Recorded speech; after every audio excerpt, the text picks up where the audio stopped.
Salam dan bahagia. Saya Subaida, calon guru penggerak Angkatan 7 Kabupaten Batang, Jawa Tengah. Dengan fasilitator saya, Bapak Zainal Arifin, serta pengajar praktik saya, Bapak Adika Kurniawan. Selamat menyaksikan aksi nyata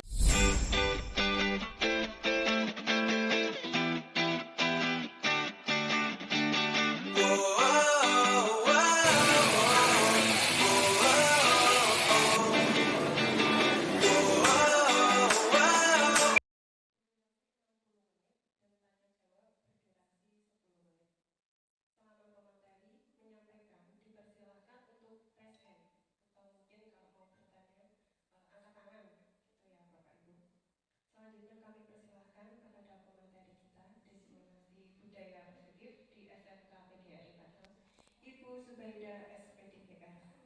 Silakan menyampaikan.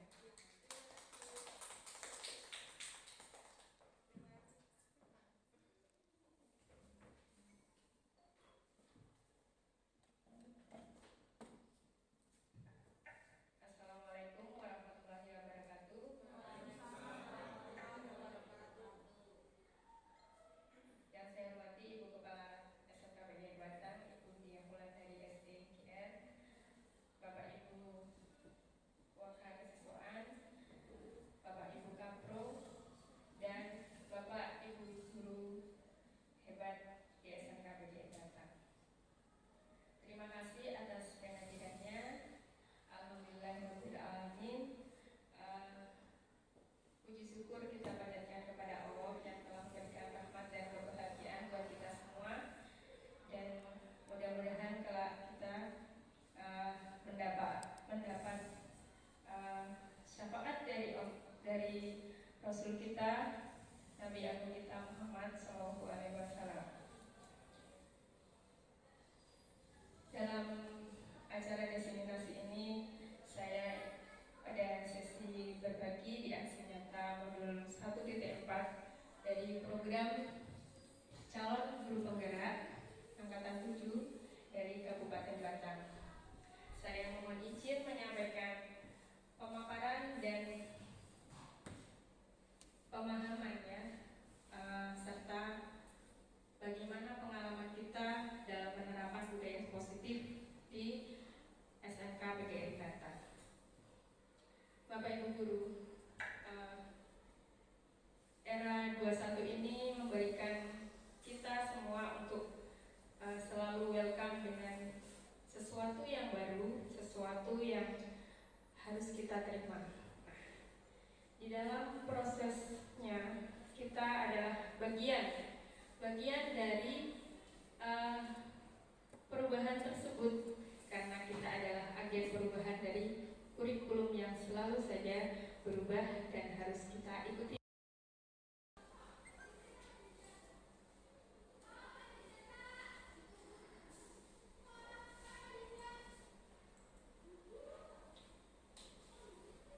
Dalam pemaparan untuk implementasi konsep-konsep budaya positif, ada beberapa materi, antara lain perubahan paradigma belajar, kemudian disiplin positif, motivasi perilaku manusia, kebutuhan dasar, posisi kontrol, kemudian keyakinan kelas, segitiga restitusi.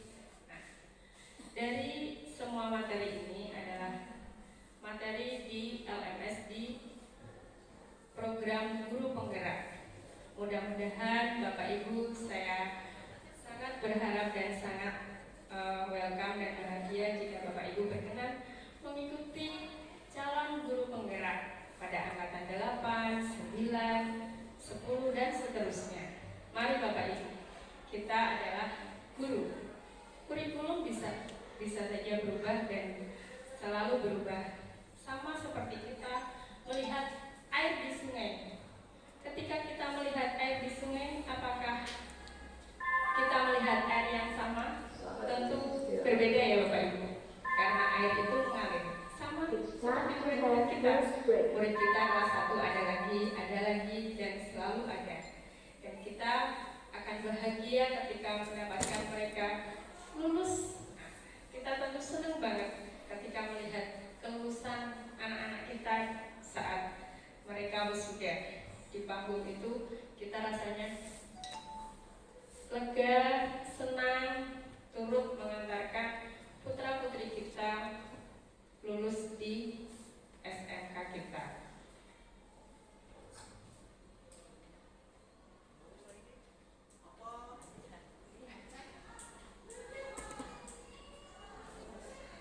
Oke, kita mulai dari paradigma baru. Menurut pemikiran Ki Hajar Dewantara, filosofi Ki Hajar Dewantara, tujuan pendidikan itu adalah menuntun segala kodrat yang ada pada anak untuk mencapai keselamatan dan kebahagiaan. Dalam mencapai kebahagiaan, kita harus memberikan anak-anak kenyamanan saat belajar.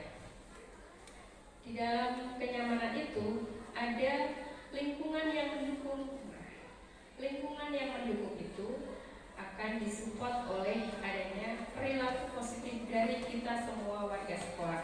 Ketika kita saling menghormati, kita saling berbahagia, tentu kenyamanan dan situasi kelas akan enak, iya kan Bapak Ibu? Iya. Nah, kemudian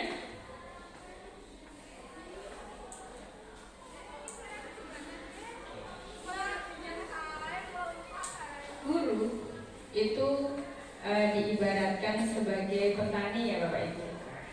Ketika kita menjadi petani berarti kita ngomong supaya padi kita itu aman, padi kita bebas dari hama, dari rumput, dari misalnya burung-burung yang makan padi. Nah, kita selalu menjaganya, memberikan air yang cukup.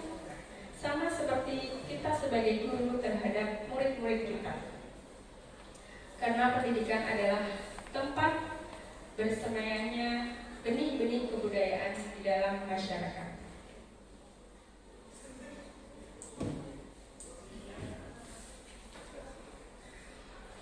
Kita sebagai pembelajar merdeka, karena kita sudah merdeka belajar ya Bu ya, sama seperti yang kita telah pelajari di PMM kita, pembelajar merdeka yang dapat menginternalisasi semboyan dengan sosong tulodo dan madyo mamarkarso tuturi handayani. Bapak Ibu tentu sudah mengimplementasikan filosofi dari Ki Hajar ini. Ibu-ibu sebagai contoh di depan murid-murid kita, menjadi penyemangat murid-murid kita dan menjadi pendorong mereka ketika mereka memiliki potensi-potensi yang ada.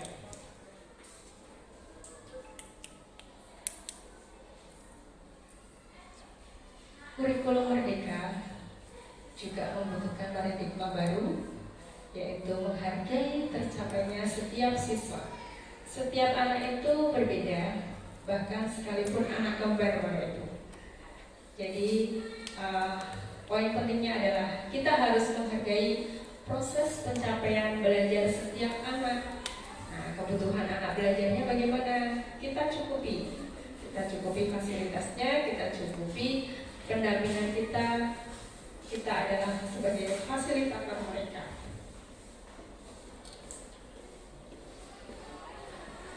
Mari Bapak Ibu, kita bermain sedikit untuk penyegaran ya. Judulnya Coba Buka. Nah, Coba Buka ini Bapak Ibu silahkan berdua mengepalkan tangan. Yang satu mengepalkan, yang satu berusaha membuka tangannya. Boleh dengan merayunya biar sampai membuka, atau yang mengepal tidak boleh membuka. Mungkin bisa zoom ibu-ibu yang berusaha. Enggak, yang mengepal satu, yang membuka satu. Yang mengepal satu, yang bisa membuka satu.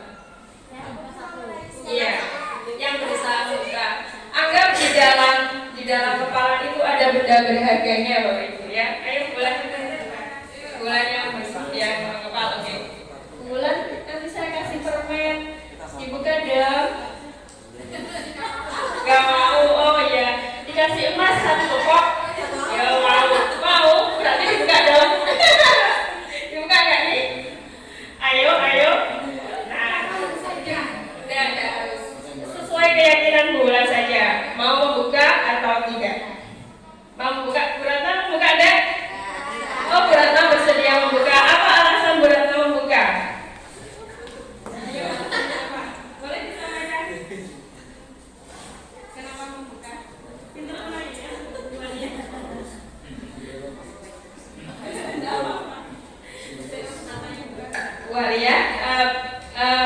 Bu Alia pintar sekali merayu Bu Ratna untuk membuka.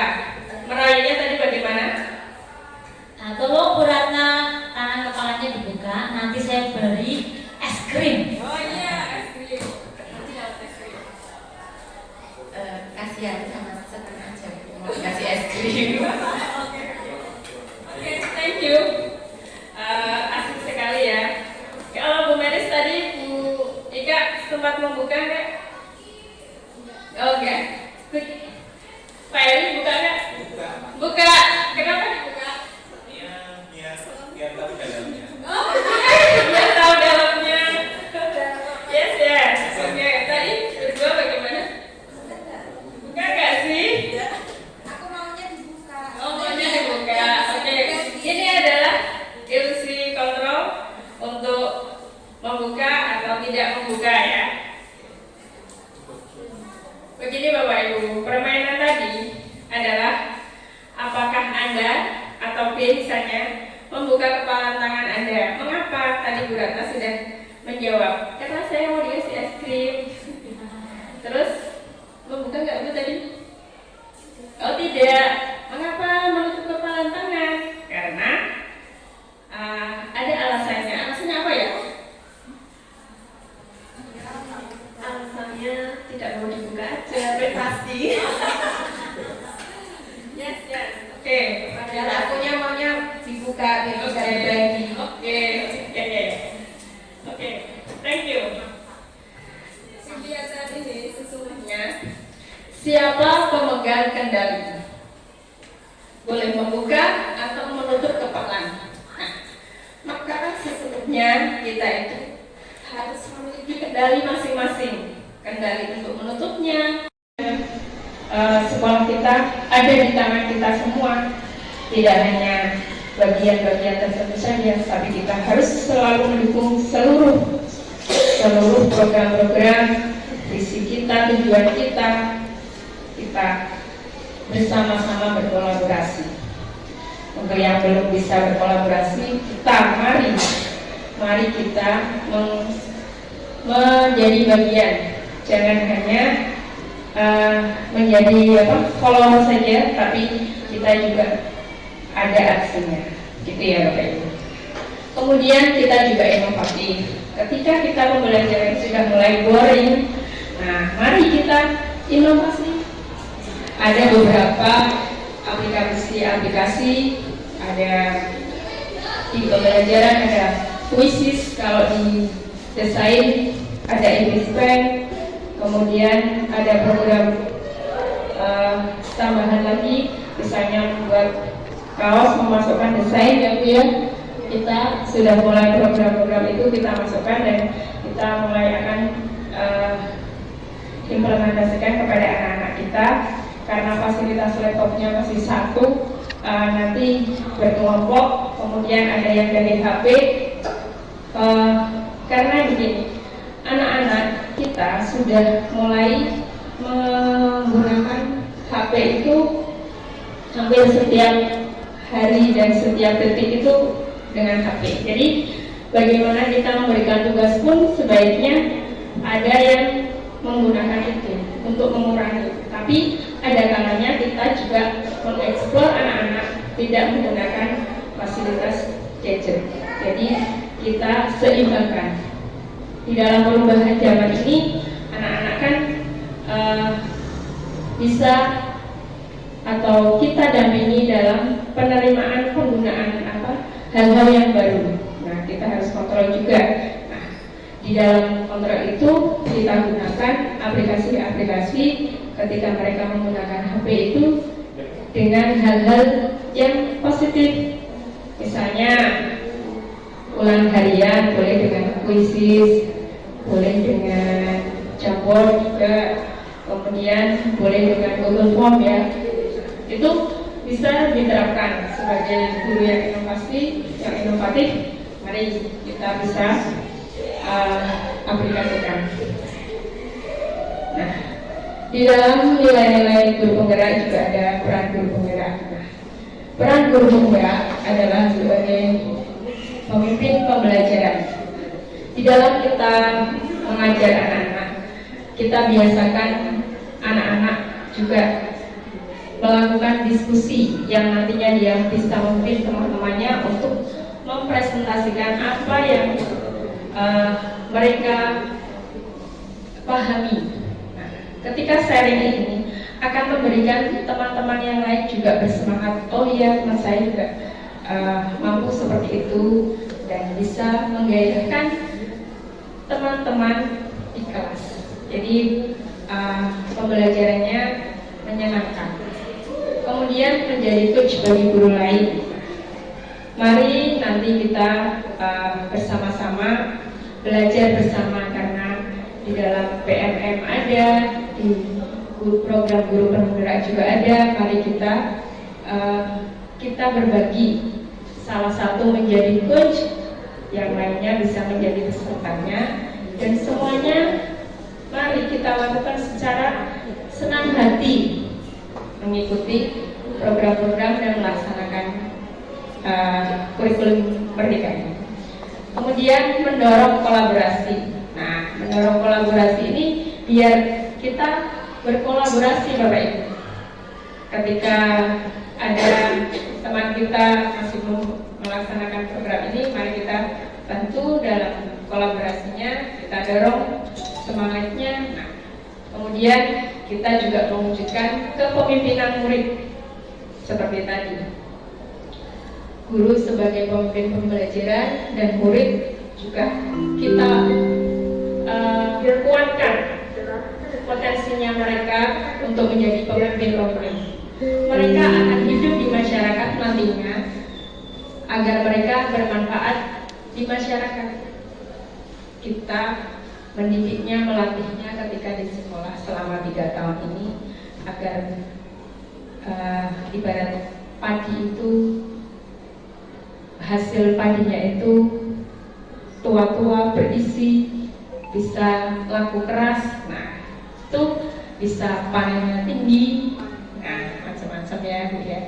Oke. Kemudian penggerak komunitas praktis. Bapak Ibu, dalam menggerakkan komunitas praktis ini, mari kita membuat sebuah komunitas praktis. Boleh di ruang guru, boleh di taman, atau di mana-mana kita bisa membuat komunitas praktis yang membahas tentang bagaimana pendidikan kita, kemudian bagaimana misalnya kita sekarang ini masih melaksanakan program platform Merdeka Mengajar ya Bapak Ibu.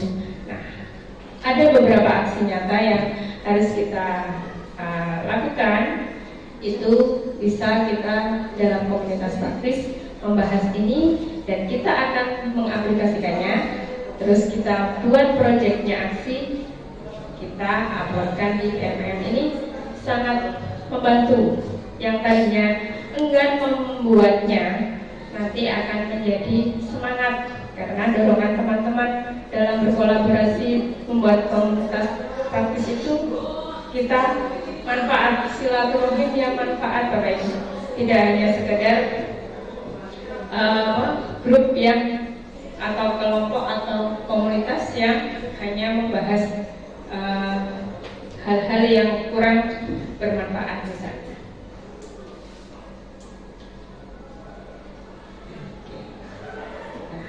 Sampai kita pada visi guru penggerak.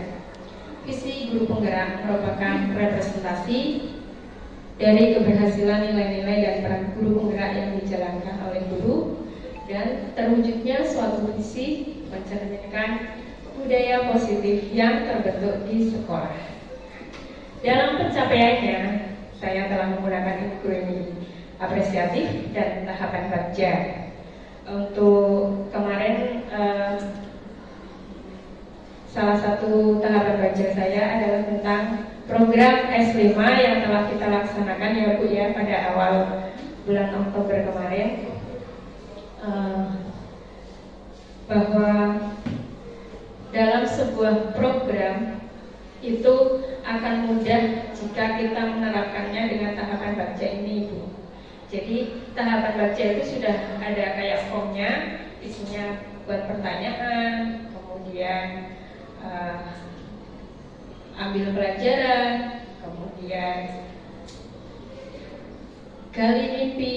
Nah, terus kita atur atau jabarkan rencana dan atur eksekusi. Nah, tahapan ini telah saya lakukan dan alhamdulillah sudah diterapkan pada program S5 Senyum, Salam, dan Sapa. Visi guru penggerak adalah terwujudnya generasi religius berkarakter, memiliki keterampilan abad 21, berjiwa nasional dalam era globalisasi melalui pendidikan merdeka belajar. Merdeka belajar harus kita lakukan aksinya Bapak Ibu di BMM ya. Nanti bisa diupload. Nah, ini visi sekolah kita. Visi sekolah kita bisa terwujud kalau kita yang mewujudkannya. Kita itu siapa saja? Warga sekolah, Bapak Ibu guru, kemudian murid-murid kita, kemudian wali murid kita, komite, dan masyarakat serta studi relasi kita itu mendukungnya. Prakasa perubahan, terwujudnya peserta didik yang berakhlak mulia, menguasai iptek dan berprestasi, serta memiliki kompetensi untuk memasuki dunia kerja, berjiwa entrepreneur, dan melanjutkan ke jenjang pendidikan yang lebih tinggi. Dari prakasa perubahan ini, semuanya adalah mengimplementasi pada profil pelajar Pancasila. Bagaimana seorang bisa berubah dari paradigma stimulus respon pada pendekatan teori kontrol? Seperti tadi kita kontrol kendali ya, itu ada pada diri kita.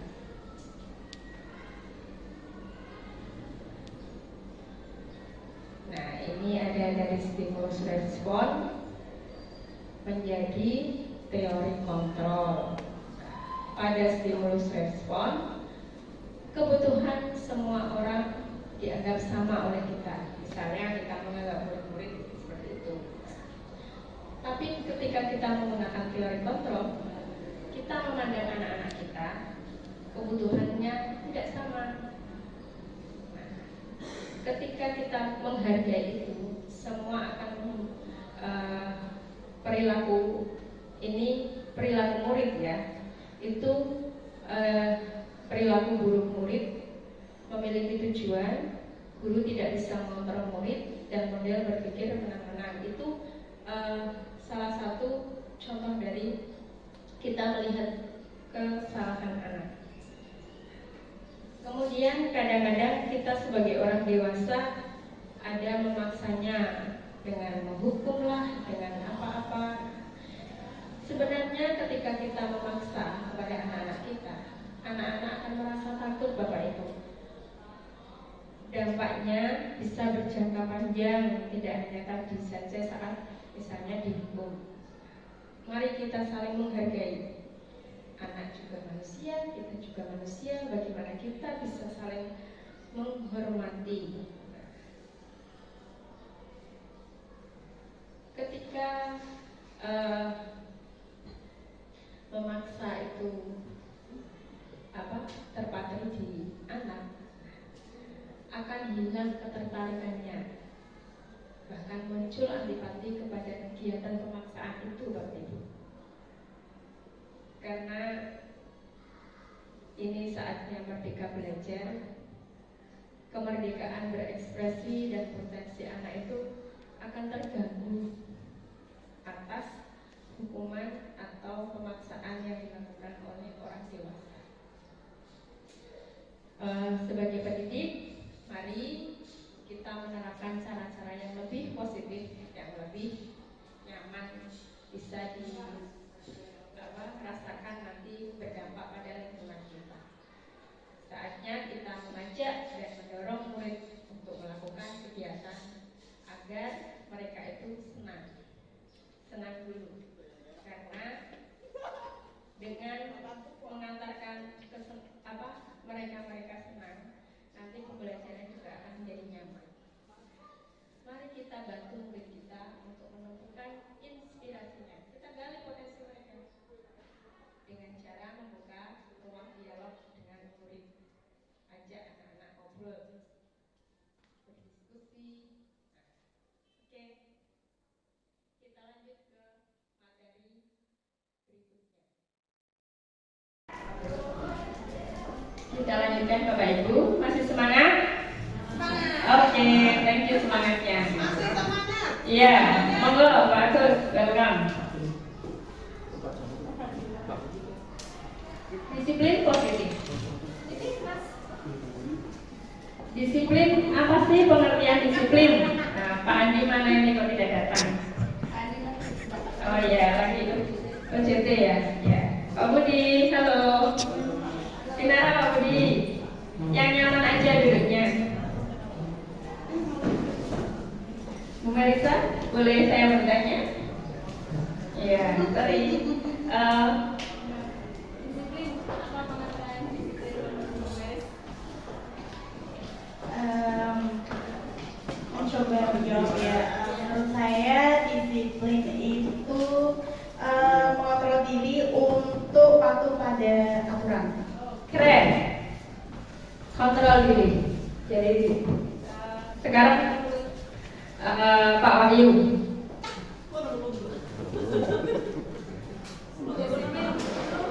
What happened is discipline. Oke. Assalamualaikum warahmatullahi wabarakatuh. What it is? Perkenalkan, nama saya Wahyu Arif Nugroho. Yes. Dari SMK PGRI Batang. Yeah. Disiplin itu datang tepat waktu. Keren. Contohnya ya, itu contohnya, salah satunya Yeah. dalam dunia pendidikan. Ya, kita sebagai Bapak Ibu guru mencontohkan untuk disiplin. Ya, terima kasih Pak Wahyu ya. Oke, kita lanjut dengan disiplin. Budaya positif kita akan kita wujudkan. Untuk apa? Membentuk karakter murid. Membentuk karakter murid yang baik, membentuk karakter guru yang baik, kemudian akan tercapai visi sekolah kita. Kita di SMK PGRI Batang ini memiliki banyak ruang, banyak kesempatan untuk pembelajaran, untuk tempat berproses. Kita semakin dewasa, semakin menambah kompetensi-kompetensi yang belum kita capai, kita wujudkan sebagai tempat berdiskusi juga. Menumbuhkan semangat para guru untuk menggali dan mengembangkan potensi anak-anak kita ya, anak-anak Indonesia yang berkarakter kuat dan merdeka. Sekali lagi kita tujuannya adalah memerdekakan anak-anak. Nah, disiplin positif menciptakan pribadi dan kontrol penuh pada diri dan karakter.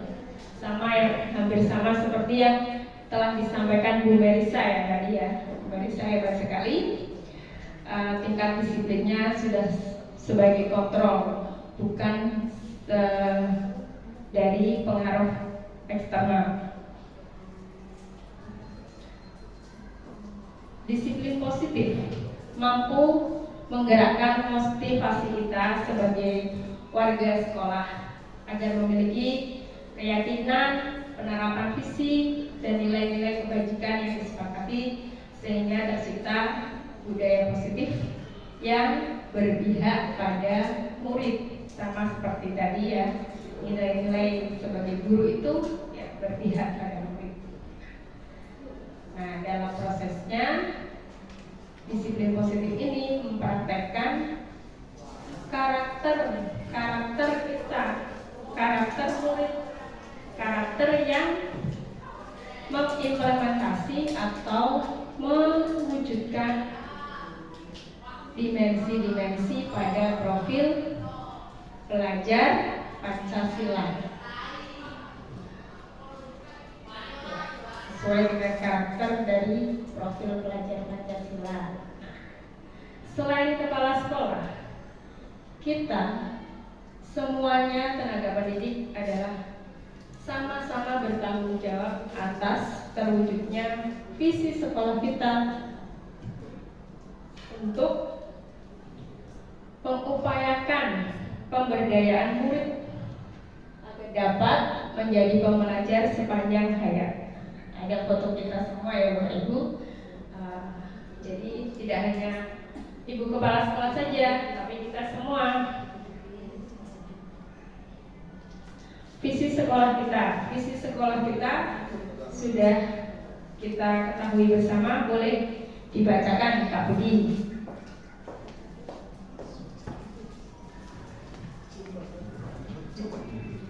Baik, saya bacakan untuk visi SMK PGRI Batang, di mana terwujudnya peserta didik yang berakhlak mulia, yaitu dapat menguasai iptek dan berprestasi, serta memiliki kompetensi untuk memasuki dunia kerja, berjiwa entrepreneur dan atau melanjutkan ke jenjang pendidikan yang lebih tinggi. Jadi ini merupakan visi dari SMK PGRI Batang. Terima kasih Pak Budi.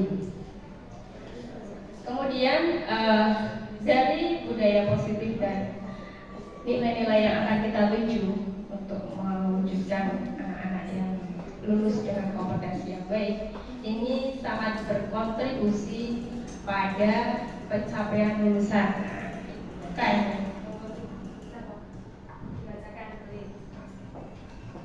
Terima kasih Bu Subaidah untuk kontribusi mencapai kompetensi lulusan. Yang pertama, memahami pentingnya mengetahui kebutuhan belajar dan lingkungan yang memfasilitasi seluruh individu di sekolah agar dapat meningkatkan kompetensinya secara aman dan nyaman.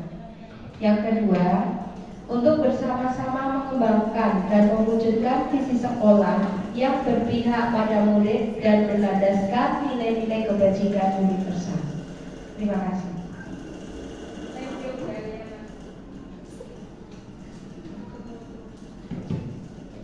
Nah, ada nilai-nilai kebajikan yang kita tuju ya Bapak Ibu.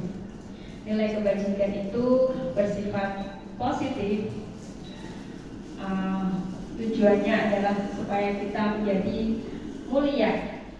Nah, di dalam pencapaiannya kita harus sama-sama kompak ya Bapak Ibu ya. Karena dengan menerapkan nilai-nilai kebajikan ini, kita telah mengintegrasi dimensi pada profil pelajar Pancasila. Profil pelajar Pancasila apa saja Bruno? Profil pelajar Pancasila ada 5 ya. Mandiri, ada 6. Mandiri, beriman, bertakwa kepada Tuhan Yang Maha Esa dan berakhlak mulia. Mandiri, bernalar kritis, berbinekaan global, bergotong royong dan kreatif.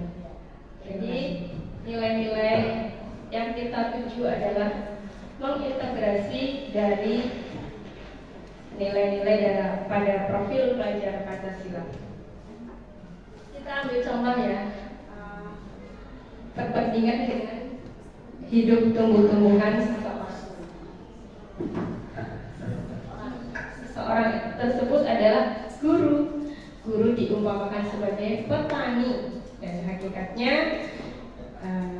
kita sebagai petani adalah menuntun tumbuhnya padi.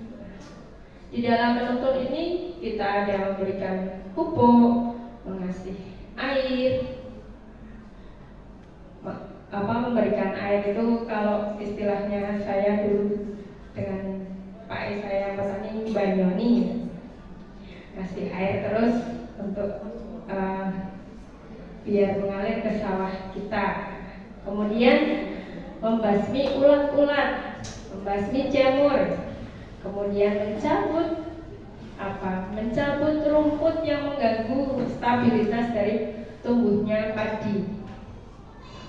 Ini sesuai dengan lampiran dasar-dasar pendidikan, sesuai dengan pemikiran Ki Hajar Dewantara. Coba kita amati bagaimana lingkungan sekolah kita, Bapak Ibu. Suasananya bagaimana menurut Pak Agus, suasana sekolah kita?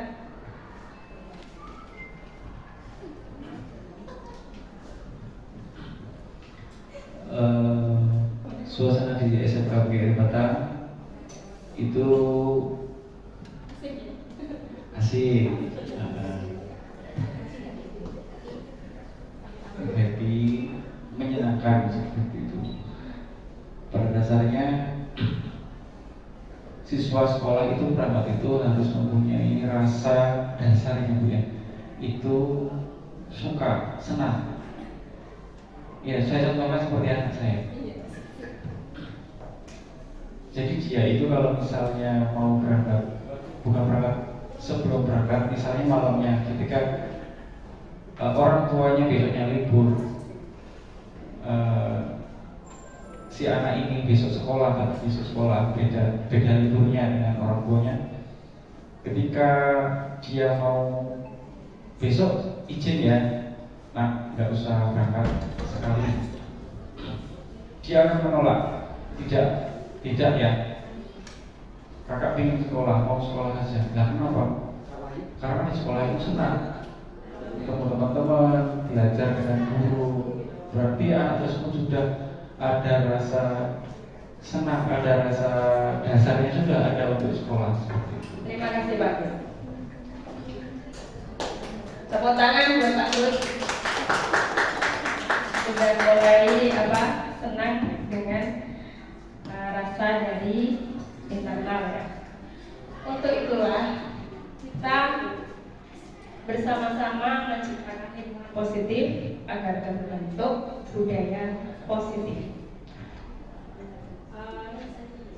Budaya positif ini nanti kita pada prosesnya adalah merupakan tanggung jawab kita bersama ya Bapak Ibu. Perlu diingat ini, selama seseorang merasakan tekanan dari lingkungan, maka proses pembelajaran akan sulit terjadi.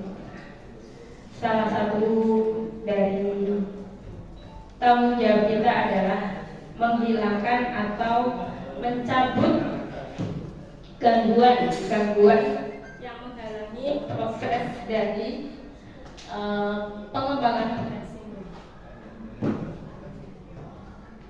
Sama seperti kita tadi sebagai petani, mencabut rumput-rumput yang ada di tumbuhnya padi tersebut.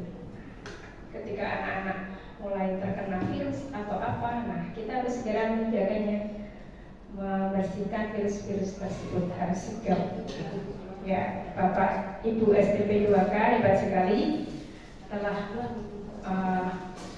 menjaga anak-anak kita untuk menjadi anak-anak yang aman dan nyaman dan selamat di sekolah kita. Terwujudnya disiplin positif menjadi salah satu tanggung jawab kita. Di sekolah kita telah menerapkan S5, kemudian opening pagi di gerbang, salaman dengan Bapak Ibu guru dan murid. Kita menyambut anak-anak kita yang semangat belajar.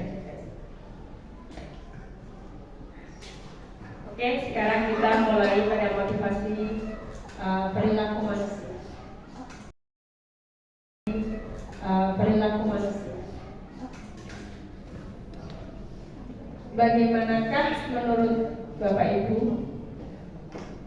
ketika mendapatkan senyuman dari orang lain itu?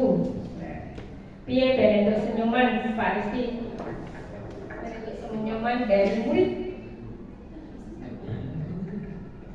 Supaya kita dapat senyuman, kita senyum dulu. Bagus. Itu adalah trik. Trik dari Pak Rizky. Thank you Pak. Terima kasih Pak Rizky. Nah, supaya dapat senyuman ternyata harus senyum dulu. Jadi apa yang kita lakukan akan mengimbas pada kita ya Bapak Ibu ya. Mari kita sering-sering senyum sama teman-teman kita biar dapat bonus. Senyum sendiri. Boleh juga. Tidak apa-apa. Senyumnya soalnya dia siaran langsung dengan HP mungkin. Oke. Sebagai seorang guru, saat Anda hadir mengajar di kelas itu, apakah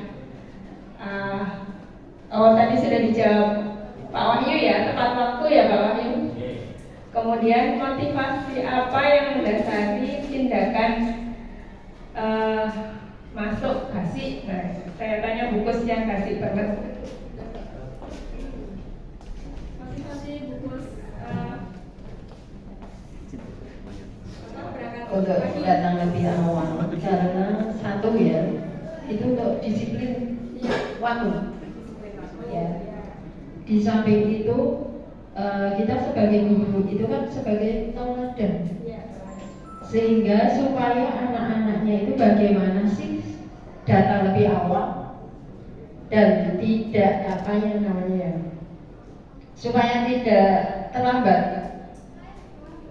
ya. Itu dari saya. Terima kasih. Pak Joko mau menambah? Enggak? Oke. Cukup buku saja diwakili ya. Oke, terima kasih. Hadir tepat waktu. Apakah datang tepat waktu karena tidak ingin ditegur? Apakah pernah merasa seperti ini? Pak Agus, pernah nggak merasakan takut berangkat telat karena pernah? Pak Agus pernah begitu? Oh, yes. Apakah ingin mendapatkan pujian berangkat kasih? No? Ya. Tidak mendapatkan pujian nggak apa-apa katanya. Ingin menjadi orang yang menghargai waktu? Iya, sangat. Karena sudah jelas jam kerja, kita mulai jam 7, harapannya sudah ready di kelas, kemudian KBM selesai pukul 15.20. Nah, kalau pagi itu ya seharusnya karena kita menghargai waktu itu sangat penting buat saya, jadi ya diusahakan jangan sampai terlambat. Itu prinsip saya. Dan tentunya juga akan memberikan contoh kepada anak didik kita seperti itu. Terima kasih.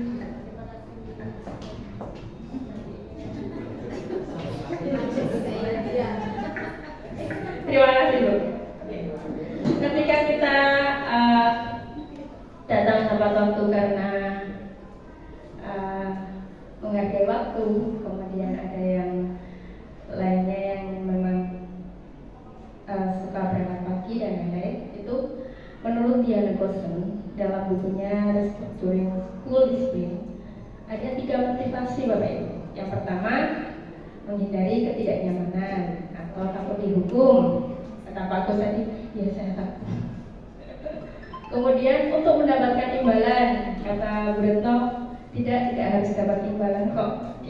Kemudian untuk menjadi orang yang mereka inginkan dan menghargai diri sendiri dengan nilai-nilai yang mereka percayai. Ada 3 motivasi perilaku manusia. Di dalam 3 perilaku tadi terdapat motivasi internal dan eksternal. Motivasi yang pertama yang menghindari ketidaknyamanan dan hukuman masih termasuk motivasi eksternal karena ada pengaruh-pengaruh yang mempengaruhi bahwa motivasinya itu karena takut terlambat, takut ada hukuman dan lain-lain. Kemudian motivasi eksternal yang kedua itu adalah untuk mendapatkan imbalan, misalnya berangkatnya gaji biar dapat imbalan, nanti dapat uang saku atau uang transport misalnya jika ada pemberlakuan seperti itu. Nah, nanti menjadikan itu sebagai pengaruh atau motivasi eksternal yang muncul itu bukan dari motivasi di dalam diri.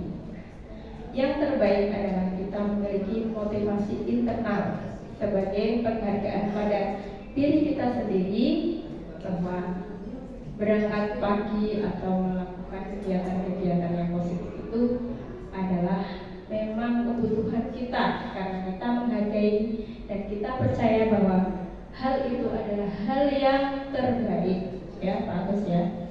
Nah, jadi motivasi yang terbaik adalah motivasi internal supaya kita mampu menjadi diri kita sendiri, meyakini apa yang kita percaya bahwa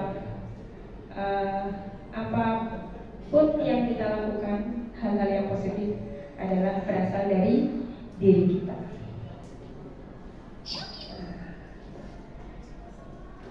Sebelum kita membahas lebih mendalam tentang restitusi, karena di dalam materi ini nanti ada restitusi, hukuman, konsekuensi, mari kita bermain bersama tentang teori motivasi.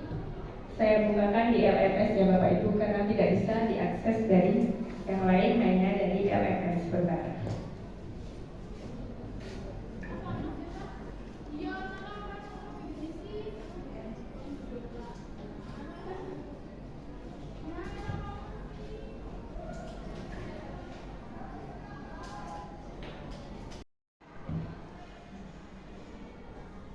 Materi kebutuhan dasar. Kebutuhan dasar adalah seluruh tindakan manusia yang memiliki tujuan tertentu. Nah, semua yang kita lakukan adalah usaha terbaik kita untuk mendapatkan apa yang kita inginkan. Ketika kita memenuhi salah satu kebutuhan kita atau terpenuhi, maka salah satu kebutuhan dasar kita adalah terpenuhi. Kebutuhan dasar itu ada 5. Kebutuhan dasar ini harus terpenuhi semua sebaiknya, baik itu guru, murid ya, memiliki kebutuhan dasar. Kebutuhan survival, love and belonging, kemudian power, freedom, dan fun. Anak-anak juga suka bahagia ya? Betul. Suka freedom? Suka banget. Kebutuhan ada 5. Bertahan hidup. Kebutuhan bertahan hidup itu sebagai kebutuhan untuk makan, sehat ya, bersifat fisiologis. Kemudian kebutuhan psikologis ini ada kebutuhan kasih sayang. Nah, kebutuhan kasih sayang itu harus kalian terima anak-anak ya. Misalnya temennya orang tidak menyakiti atau melukai perasaan kalian, diperhatikan teman, senang nggak? Oh banget ya, sip. Kemudian penguasaan. Nah, kebutuhan ini berhubungan dengan kompetensi. Misalnya kalian ingin dianggap paling pandai di kelas, ingin nggak? Ingin. Hah? Pengen. Oke. Nah, Bapak Ibu guru juga demikian. Ingin diperhatikan, disayangi oleh teman-teman ya. ya karena kasih sayang itu penting, kemudian penguasaan Bapak Ibu juga perlu diakui prestasinya, perlu diakui keterampilannya, kompetensinya, itu penting semua. Kemudian freedom atau kebebasan. Kebutuhan untuk bebas adalah kebutuhan akan kemandirian otonomi, memiliki pilihan yang mampu mengendalikan arah hidup seseorang, baik itu guru maupun murid. Kemudian kebutuhan akan kesenangan, kebutuhan untuk mencari kesenangan, bermain dan tertawa, membayangkan hidup tanpa kenikmatan itu sedih ya kan? Nah, seperti apa yang disampaikan oleh Dr. William Glasser bahwa menghubungkan kebutuhan akan kesenangan dengan belajar. Nah, tujuannya adalah kesenangan berkaitan dengan belajar. Kalian kalau belajar senang nggak, Mas? Senang. Oke, beres. Nah, terima kasih. Nah, kita lanjutkan. Ada pertanyaan, Bapak Ibu dan anak-anak? Oke, kita lanjut ke posisi kontrol. Bapak Ibu, kita bersama-sama mencoba sedikit gerakan ya. Ayo, begini Bapak Ibu. Tergerak, bergerak, menggerakkan. Ayo, coba semua biar semangat. Monggo. Ayo Bu, berdiri semua. Ya. Berdiri Bapak Rizky. Ya. Kepalkan tangan kita. Yang satu dan yang kedua. Tergerak, bergerak, gerakkan. Ayo, kalian satu. Kita ulang. Tergerak, bergerak, bergerak, gerakkan. Kita belajar posisi kontrol restitusi. Ada 5 posisi kontrol. Posisi kontrol, guru bisa bersikap sebagai apa? Penghukum. Pernah dihukum? Pernah. Kemudian guru bersikap kepada murid membuat mereka merasa bersalah, atau kadang-kadang pada posisi sebagai teman. Belum ya. Kemudian guru juga memantau, mempunyai posisi kontrol sebagai pemantau. Ada juga posisi manajer. Kita kupas satu-satu. Seorang penghukum biasanya menggunakan hukuman fisik maupun verbal, disuruh lari misalnya dan lain-lain. Kemudian penghukum ini biasanya mengatakan kata-kata patuhi aturan saya atau awas. Nah, itu salah satunya. Guru seperti ini senantiasa percaya hanya ada satu cara agar pembelajaran bisa berhasil, yaitu cara dia. Itu masih penghukum. Penghukum biasanya nadanya tinggi sambil marah. Hasil dari sikap guru terhadap anak ketika melakukan posisinya dia sebagai penghukum, kemungkinan murid akan marah dan mendendam, bersifat agresif. Bisa jadi sudah kembali duduk, murid tersebut akan melakukan hal yang tidak kita inginkan. Misalnya cekel sambil ngorek-ngorek itu, sambil menulis di meja, dan kegiatan lain yang lebih buruk lagi. Kemudian posisi yang kedua adalah membuat merasa bersalah. Ketika kita terhadap anak membuat merasa bersalah, misalnya pada posisi ini guru bersuara lebih lembut dalam ketika memarahinya dengan lembut.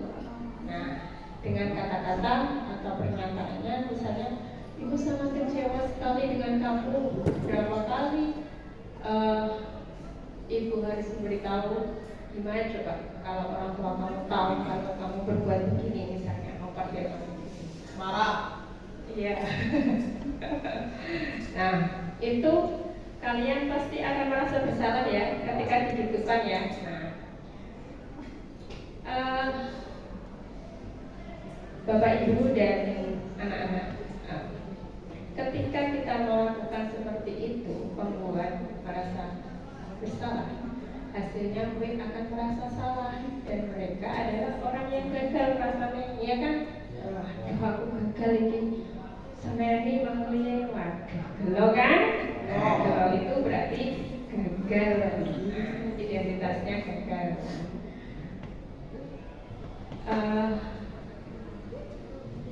Mari kita sampai pada posisi kontrol teman. Guru pada posisi kontrol teman, biasanya guru tidak menyakiti murid, ya karena sudah friendly misalnya, udah berteman ya, terus positif pada dia melakukan salah paling ya, karena tidak sengaja misalnya. Guru di posisi teman itu menggunakan hubungan yang baik dengan humor dan untuk mempengaruhi seseorang. Mereka biasanya berkata apa? Ayo, ingat tidak bantuan bapak selama ini. Maksudnya misalnya bapak guru itu misalnya sudah sering membantu ketika dia melakukan kesalahan, nandani dan sebagainya, jangan seperti itu. Ya sudah, kali ini tidak apa-apa, nanti ibu bantu bereskan. Misalnya ketika dia melakukan sebuah pencerobohan, dibantu untuk mempercepat menyelesaikan masalah itu. Ketika seperti itu, apa sih hasilnya? Hasilnya adalah murid merasa senang karena merasa akrab dengan guru. Nah, ini termasuk dampak apa? Dampaknya negatif apa positif? Positif. Oke. Karena kalau kita disalahkan, dibuat menjadi bersalah, kemudian dihukum, dampaknya akan negatif yang muncul. Kalau sekarang dampaknya sedikit berbeda, yaitu dampak positif. Kemudian ada posisi pemantau. Posisi pemantau itu berarti kan mengawasi sambil mengingatkan, misalnya kalian kok terlambat, diingatkan besok berangkatnya kasih ya, jangan terlambat. Ketika kita sebagai guru mengontrol seperti itu, anak-anak akan merasakan bagaimana, merasakan tentunya agak nggak marah ya, tidak seperti yang tadi ketika dihukum. Karena apa? Guru memantau dengan pernyataan atau pertanyaan-pertanyaan yang tepat. Jadi misalnya peraturannya apa, diingatkan kembali kan, berarti apa yang telah kamu lakukan. Nah, sanksi atau konsekuensinya apa, diingatkan kembali oleh guru. Sanksinya apa kalau melakukan terlambat, misalnya kena poin berapa, diingatkan. Nah itu guru sebagai pemantau, sebagai pengingat bahwa kalian memang belum melakukan hal yang sesuai dengan keyakinan. Seorang pemantau sangat mengandalkan penghitungan, catatan dan data. Jadi ada buktinya, misalnya kalian kadang-kadang ditulis tidak ketika misalnya terlambat mendapat poin berapa, ditulis tidak? Ditulis. Nah, hasil dari pemantau, bagaimana perasaannya murid jika diperlakukan seperti ini? Murid akan memahami konsekuensi yang harus dijalankan karena telah melanggar salah satu peraturan sekolah. Guru tidak menunjukkan sesuatu yang emosi berlebih. Nah, jadi marahnya itu membuat merasa kita seperti berbuat salah. Nah, guru tetap harus memantau pada saat mengerjakan tugas di jam istirahat misalnya. Nah, murid tidak bisa ditinggal seorang diri. Nah, jadi harus dipantau. Kita sampai pada posisi kontrol yang ke-5, yaitu manajer. Posisi terakhir adalah posisi manajer, posisi yang terbaik, baik itu untuk siswa, baik untuk kita sebagai guru atau pengajar. Pada posisi manajer, di mana guru berbuat sesuatu bersama dengan murid, mempersilahkan murid bertanggung jawab atas perilakunya dan mendukung murid agar dapat menemukan solusi atas permasalahannya. Seorang manajer ini telah memiliki keterampilan yang bagus di posisi teman, di posisi pemantau, dan di posisi penghukum. Jadi melaksanakan semuanya. Dan ketika dia menghadapi murid, dia akan memposisikan diri sebagai manajer. Bapak Ibu STP 2K dan Bapak Ibu guru lainnya, mari kita memposisikan diri pada posisi manajer yang tugasnya adalah bukan mengatur perilaku seseorang, tapi kita membimbing murid untuk dapat mengatur dirinya sendiri. Memisahkan murid dari kelompoknya, tapi mengembalikan murid tersebut pada kelompoknya, jangan memisahkan. Jadi murid itu tidak malu. Nah, tujuan akhir dari 5 posisi kontrol seorang guru adalah sebagai pencapai posisi manajer. Jadi menyikapi anak yang belum melakukan sesuai keyakinan dengan posisi manajer, positif thinking, memberikan murid kenyamanan dan keamanan sesuai tujuan pendidikan kita dengan filosofinya Ki Hajar Dewantara. Nah, pada posisi manajer, maka sudah suasananya lembut, mesti anak-anak akan senang diomongin manajer. Kalau dilihat semua manajer sikapnya baik-baik ya. Nah, karena apa? Kebutuhan dasar mereka terpenuhi. Cinta, sayang, aman, hidup. Kemudian kebutuhan rasa disayangi itu dapat. Jadi semuanya tercapai. Jadi mereka akan nyaman dan bisa bersikap dengan lebih baik lagi. Nah, mari kita sampai pada ini. Mari kita buat bersama di awal tahun 2023 membentuk keyakinan kelas.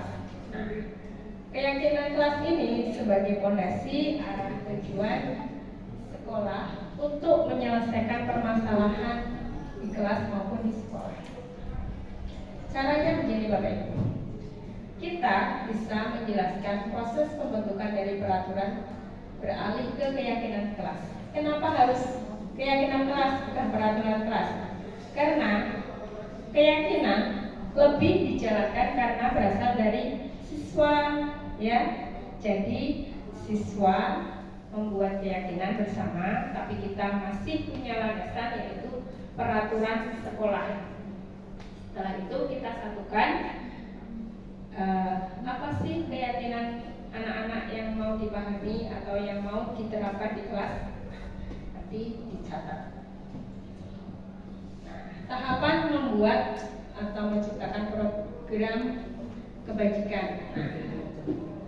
Di dalam daftar kebajikan, saya akan bagi ya Bapak Ibu. Ini ada daftar kebajikan.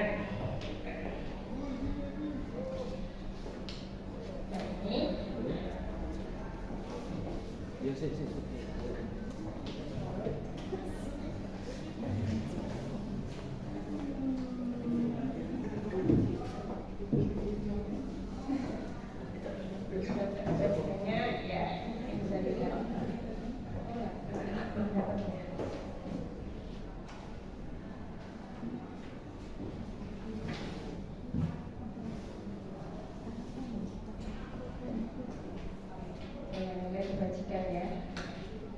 Oke, dari daftar nilai-nilai kebajikan telah disusun bersama.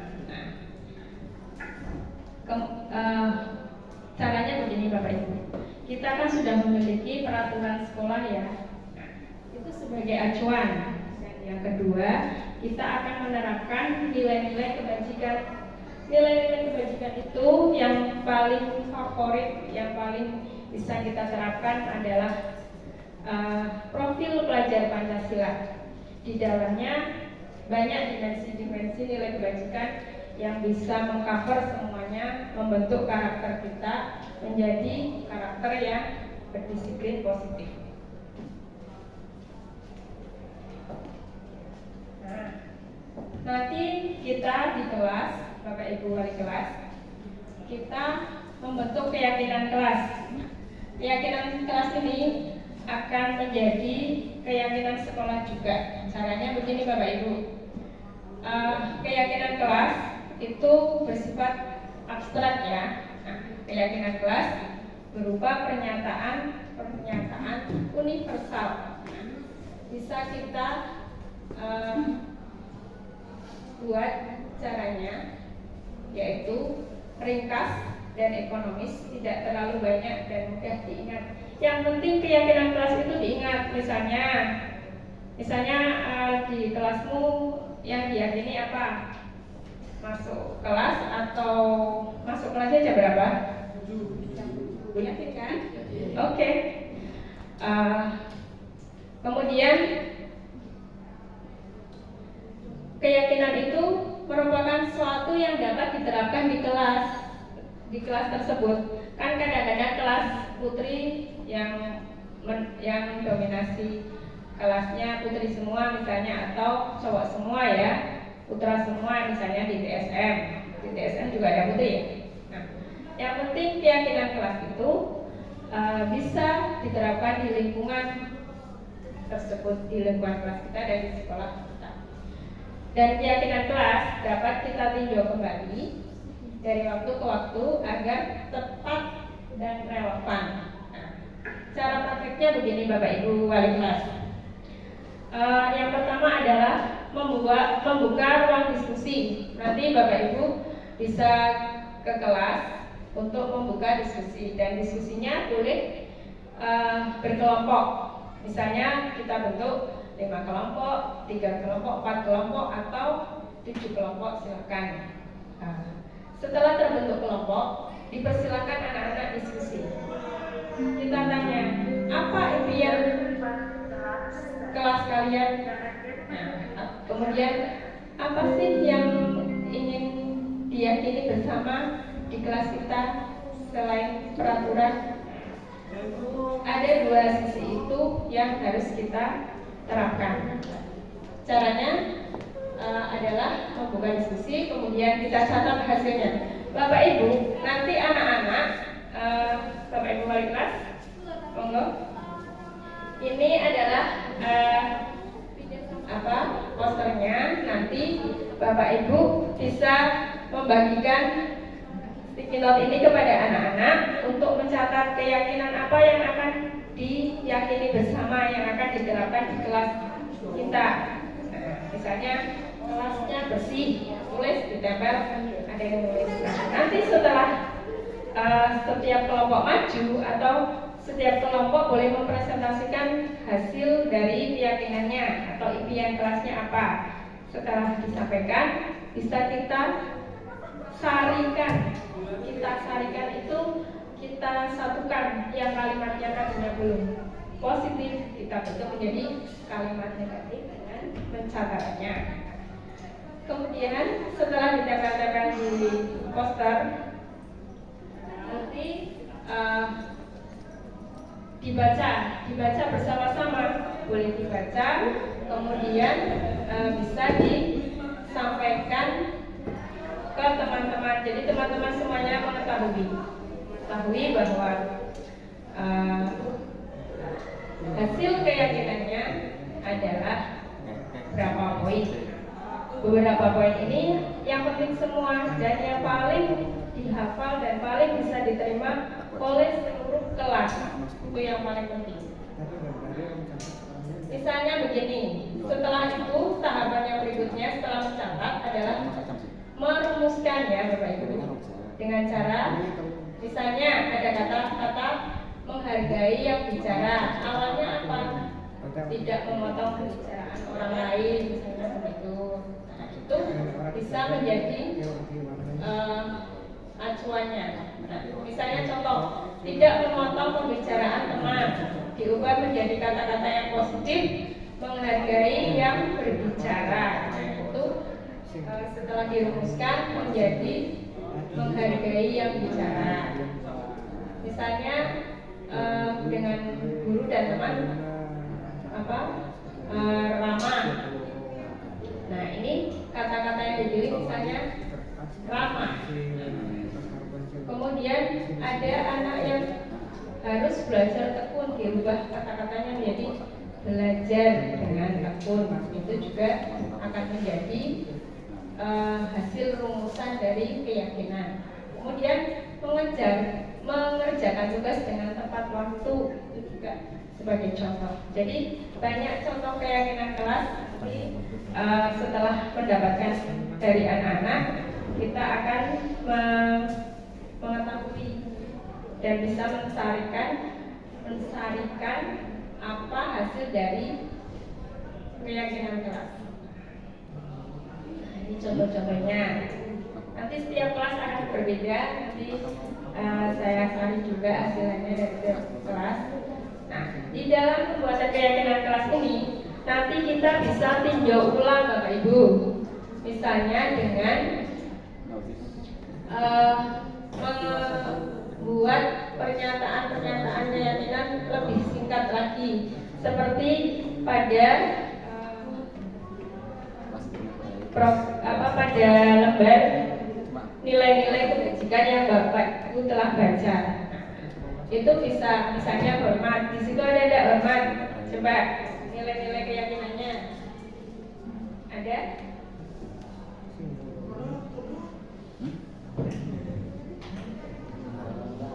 Ya, ada ya. Kemudian tekun bekerja, diterima, memiliki, percaya diri, itu bagian-bagian dari nilai-nilai kebajikan. Nah, setelah dirumuskan, sudah tahu nilai-nilainya seperti apa. Nah, anak-anak diajak menandatangani Bapak Ibu bagaimana mereka mampu membuat keyakinan kelas dan meyakini bersama. Karena mereka setuju, berarti anak-anak menandatangani. Nanti boleh tanda tangan di bawahnya sini ya Bapak Ibu ya. Oke. Setelah dibuat. Nah, ini salah satu contoh keyakinan kelas 11 tata busana. Ada menjaga kebersihan, membantu satu sama lain, kemudian backupnya natural, ini pilihannya anak-anak. Ya, jadi setelah jadi seperti ini ya, nanti bisa dipajang di tempat yang paling mudah dilihat ya. Dipajang, setelah ditandatangani kemudian dipajang. Oke, selamat mencoba Bapak Ibu. Nanti saya bagi ininya tiap kelas. Kenapa? Dapat kelasmu kualitasnya siapa?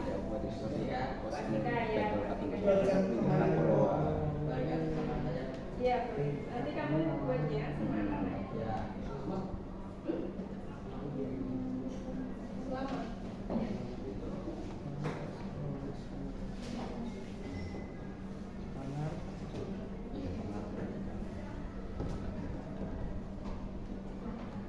Sukanya warna apa? Sukanya pink, merah. Merah, pink. Yang apa? Pink. Gak apa-apa. Berarti angka berapa Mas? Angka berapa? PM berapa? PM 1. Oke. Ya,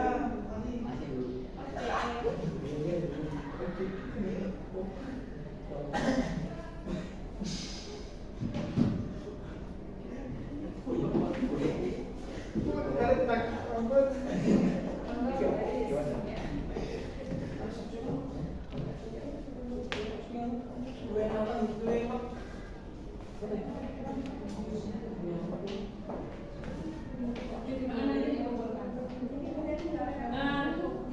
dulu, kan dibuat dulu ya. Jadi langkahnya adalah pertama menyiapkan anak-anak untuk berdiskusi dulu Bapak Ibu.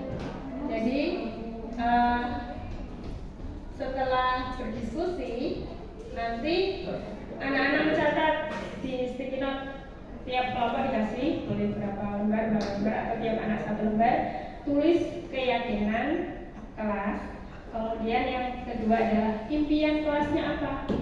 Nah setelah itu ditempel-tempel di situ yang impian sini, keyakinan di sini. Nah setelah itu yang sama boleh diambil karena sudah diwakili oleh satu keyakinan. Nah setelah itu sudah disarikan, kita tinjau ulang keyakinannya mau banyak atau mau sedikit, mana yang paling dipercaya. Yang paling dipercaya dipilih. Nah setelah disetujui ditandatangani bersama murid. Boleh anak disuruh tanda tangan semua di bawahnya, ya di bawahnya. Setelah itu difoto dan dibaca. Ketika membuat Bapak Ibu, ketika membuat keyakinan kelas boleh di video ataupun di foto, dan hasilnya juga bisa menjadi aksi nyata di PMM tentang keyakinan kelas. Gitu ya. Terima kasih, selamat mencoba. Nah, kita sampai pada materi terakhir yaitu segitiga restitusi. Restitusi itu apa? Boleh dibaca. Dibaca biar aktif. Ya.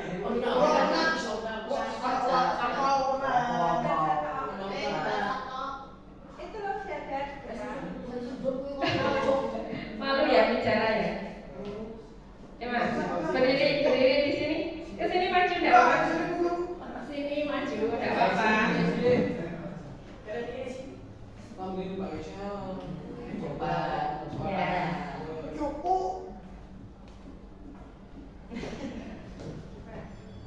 Restitusi adalah proses menciptakan kondisi bagi murid untuk memperbaiki kesalahan sehingga mereka bisa kembali kepada kelompoknya mereka dengan karakter yang lebih kuat. Ya, itu menurut dosen ya. Ya, terima kasih Mas. Nah, segitiga restitusi merupakan sebuah proses menciptakan kondisi murid untuk memperbaiki kesalahannya. Melalui restitusi, suatu satuan pendidikan bisa membantu para murid untuk mencapai tujuannya dan memiliki sifat disiplin yang positif dan memulihkan dirinya setelah berbuat salah. Tujuannya apa?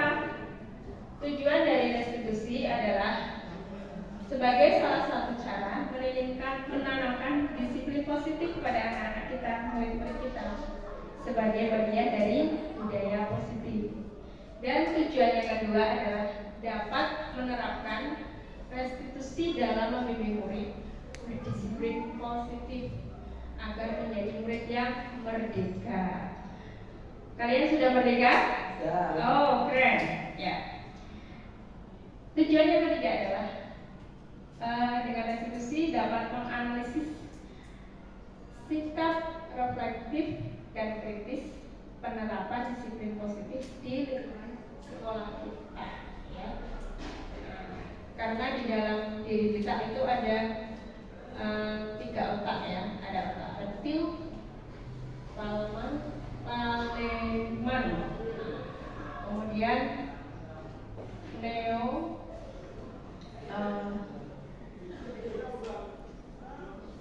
yang kompleks ya. Jadi ada 3 komposisi otak. Mari kita bersama-sama mempelajari segitiga restitusi. Segitiga restitusi menurut Jan Kossen itu dalam bukunya restitusi telah Jan Kossen telah merancang bahwa sebuah tahapan di segitiga restitusi itu dalam melakukan proses penanganan anak-anak yang melakukan sesuatu yang belum sesuai dengan keyakinan.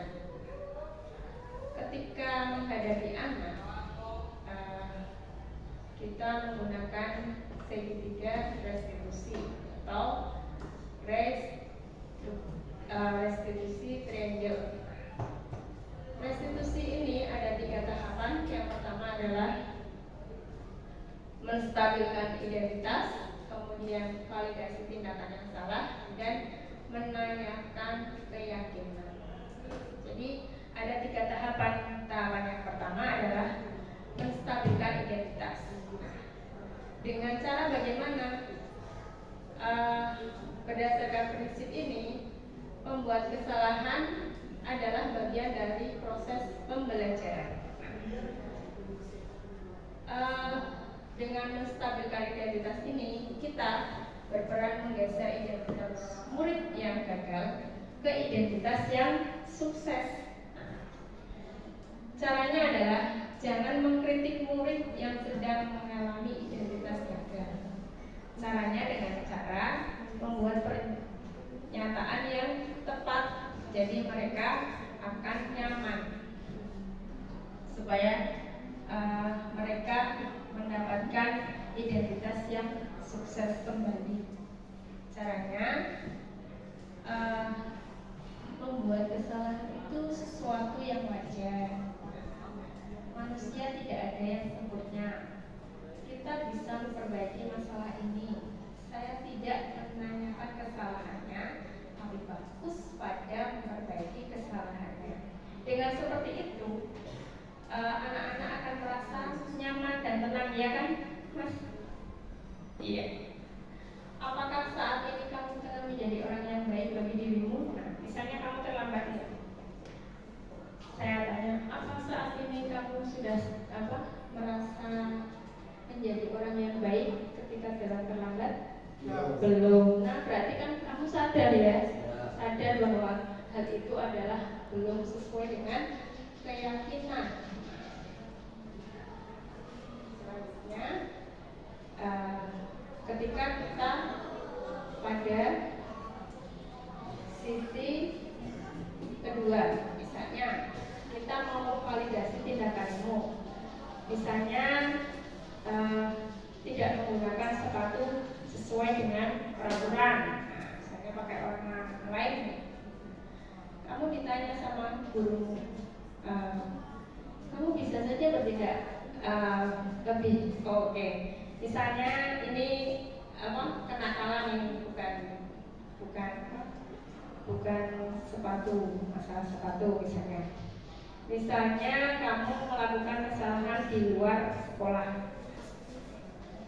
Di dalam memvalidasi tindakan, seorang guru bisa melakukan pernyataan-pernyataan seperti ini. Nah, pernyataannya adalah salah satunya dengan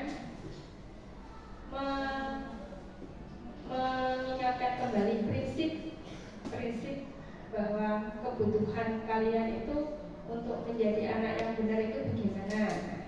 Dengan pertanyaan ini, kamu bisa saja bertindak yang lebih bergambar dari ini.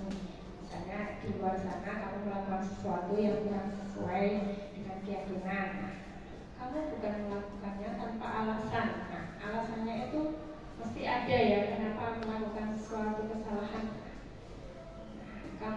Kemudian bisa dilakukan pertanyaan lagi, kamu melakukannya karena mempertahankan sesuatu yang penting bagimu. Nah, dengan kata-kata seperti ini, anak-anak akan kembali menemukan identitasnya. Yang keempat, kemungkinan kamu bisa mempelajari sesuatu perilaku yang baru, yang lebih efektif.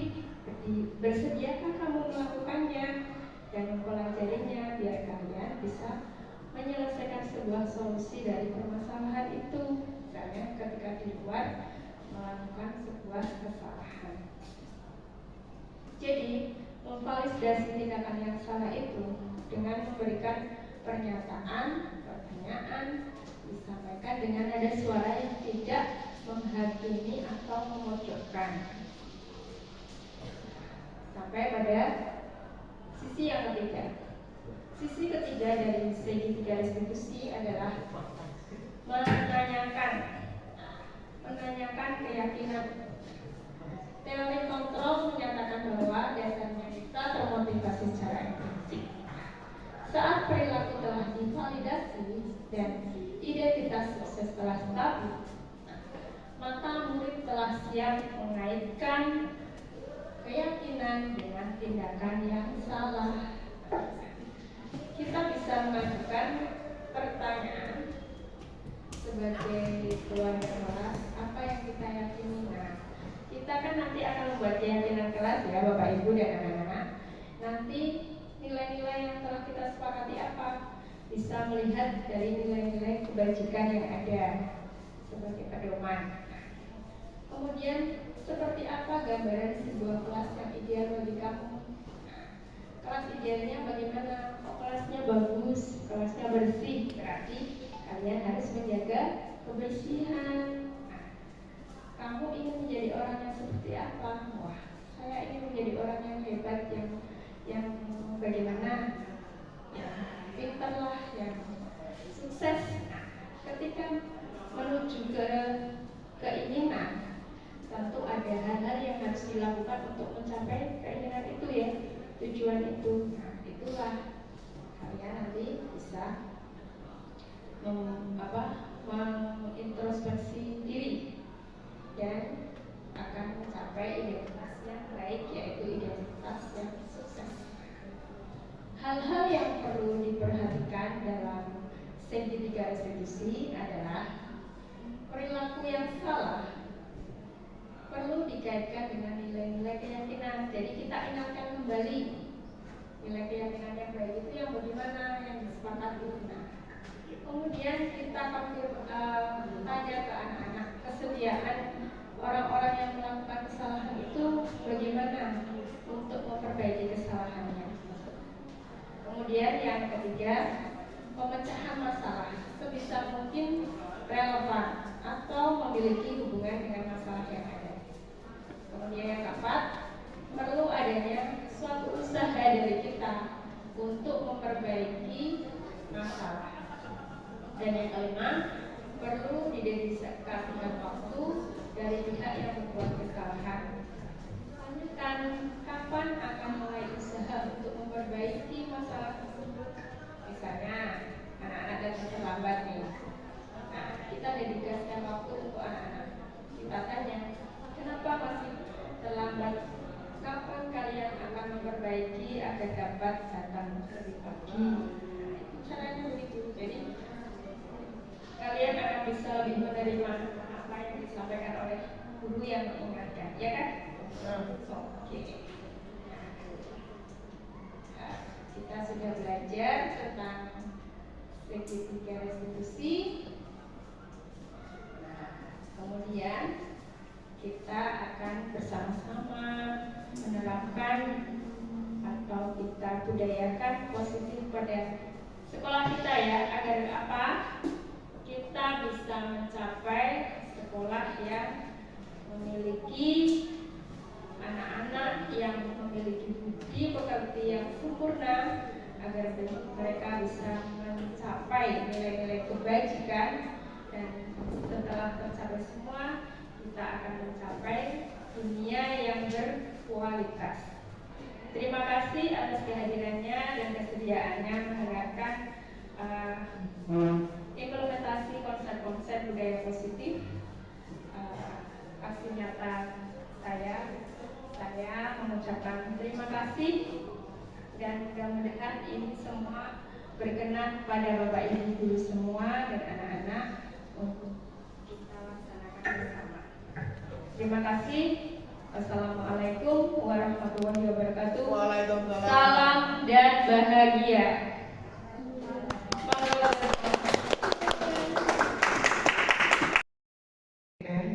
Atas paparannya yang begitu menarik dan menambah pemahaman dan membuka wawasan kita semua ya. Untuk acara selanjutnya yaitu sesi tanya jawab. Sesi berikut nanti Bapak Ibu bisa raise hand. menanyakan sesuatu mungkin pada Ibu Subeda, silakan. Bu Ika, Bu El, Bu Melisa. Anak-anak juga boleh kalau ada yang mau tanya.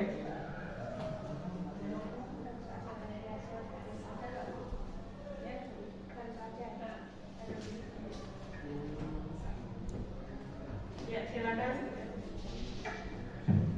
Baik, terima kasih atas waktu yang diberikan. Assalamualaikum warahmatullahi wabarakatuh. Luar biasa sekali untuk materi aksi nyata dari Bu Zubaidah. Saya tertarik dengan tadi istilah restitusi. Jadi untuk sekarang ini hukuman sudah tidak update istilahnya, sudah tidak update. Saya juga sudah mulai beralih dari hukuman ke konsekuensi. Kemudian ini ada hal yang baru lagi, yaitu tentang restitusi, di mana dalam kegiatan restitusi ini harus diawali dulu dengan apa sih keyakinan anak-anak yang akan mereka wujudkan di dalam kelas seperti itu, Ibu Zul. Mungkin yang belum saya pahami atau mungkin yang masih belum masih yang perlu saya tanyakan, bahwa setelah kita memiliki keyakinan bersama, setelah kita mencatat apa impian kita, apa yang akan kita lakukan dalam nanti peta impian atau istilahnya tabel impian, itu jika yang namanya anak itu kan pasti nanti secara sengaja ataupun tidak itu kan tetap akan melanggar seperti itu, Bu. Kemudian untuk cara mengingatkan yang baik tanpa kita memberi hukuman ke anak. Misal ini ada satu anak, ya dia itu saya punya namanya sebagai seorang wali kelas itu kan anak berangkat semua numpang seperti itu. Tetapi ada mungkin anak yang bolos, yang masih bolos atau masih istilahnya kurang disiplin dalam masuk kelas, masih terlambat dan lain sebagainya. Nah, karena misal sudah di impian itu ternyata sudah sudah terpampang, ada di situ keyakinan yang akan dicapai, dan ternyata ada 1-2 anak yang masih kurang disiplin di situ, ini mohon pencerahannya bagaimana kita harus menanggapi hal yang seperti itu. Mungkin itu saja Bu Zubaidah. Terima kasih. Saya akhiri. Wassalamualaikum warahmatullahi wabarakatuh. Terima kasih Bu Ariana. Untuk mewujudkan keyakinan kelas dengan terbentuknya dengan kelas yang ada itu, ketika masih ada anak yang belum sesuai dengan keyakinan kelas, yang harus kita lakukan adalah pertama, kita telah memiliki peraturan kelas ya Bapak Ibu. Peraturan kelas ini bisa menjadikan kita pedoman, dan kita sampaikan kepada anak-anak bahwa ada beberapa nilai kebajikan. Nilai kebajikan yang paling utama kita terapkan adalah profil pelajar Pancasila.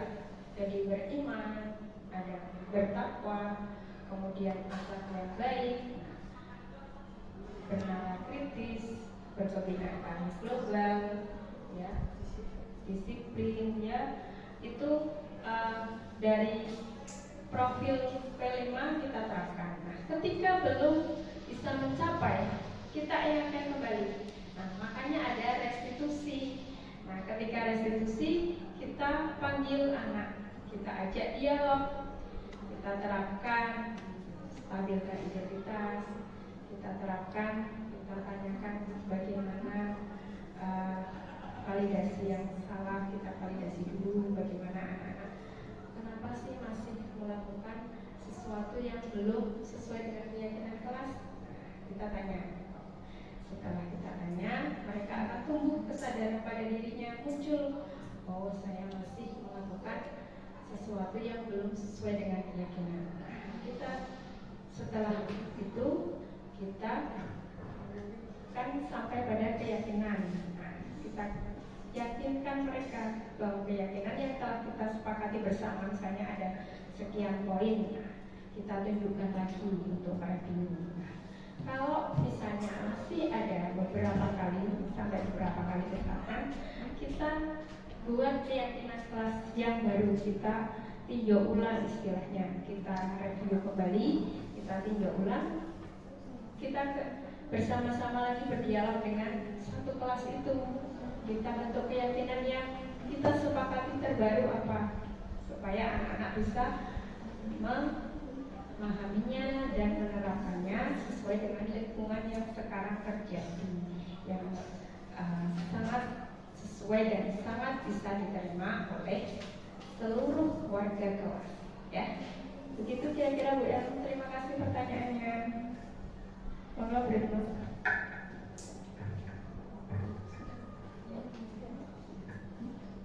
Ya, demikian Bu penjelasan dari Ibu Subaidah ya. Alhamdulillah, hadirin yang berbahagia. Demikian acara diseminasi dari Ibu Subaidah.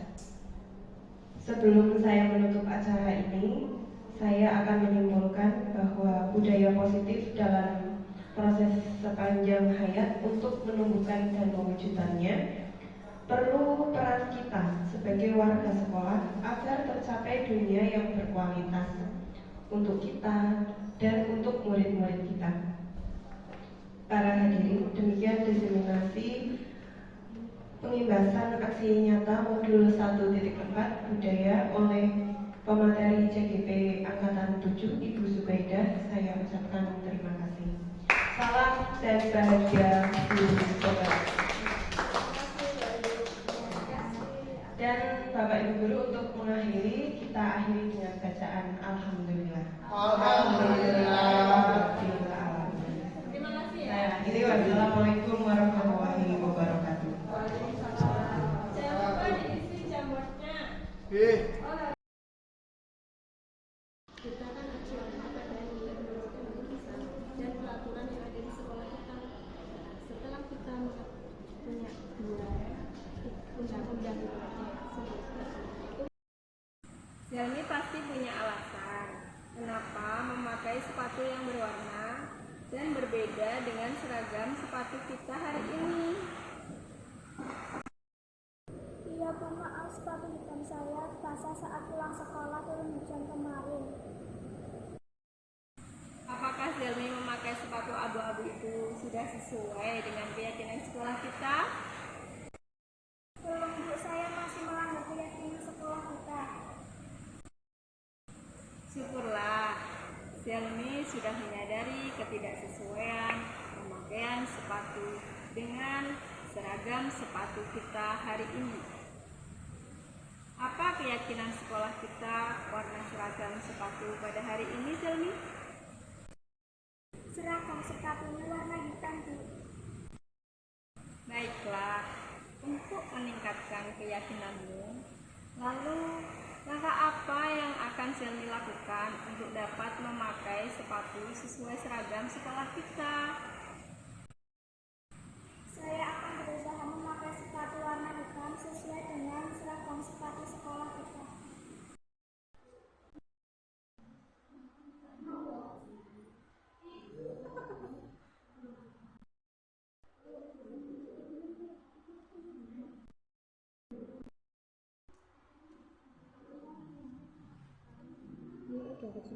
Udah kecil, oke. Ya, sip. Ayo mainkan.